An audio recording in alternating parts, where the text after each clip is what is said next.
ជំរាបសួរពុកម៉ែបងប្អូនប្រជាកសិករទាំងអស់គ្នាបានថ្ងៃនេះដែរខ្ញុំសូមបង្ហាញ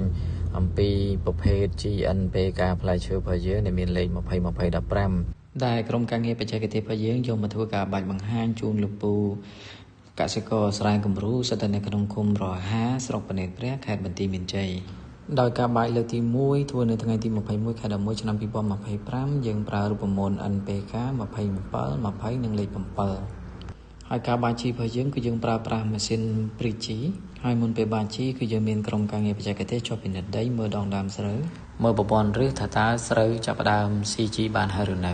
ទិដ្ឋភាពក្រោយបាជីលើកទី1ទិដ្ឋភាពក្រោយបាជីលើកទី2រយៈពេល3ថ្ងៃនិងទិដ្ឋភាពស្រែបន្ទាប់ពីបាជីលើកទី2រយៈពេល7ថ្ងៃក្រោយក្រោមវាស្លោកជីដែលស្ដាំថ្នាំដែលឆ្វេងដូច្នេះក្រុមការងារយើងផ្ដោតសំខាន់ទៅលើគុណភាពជីគ្រាប់ហើយនិងជំនួយបច្ចេកទេស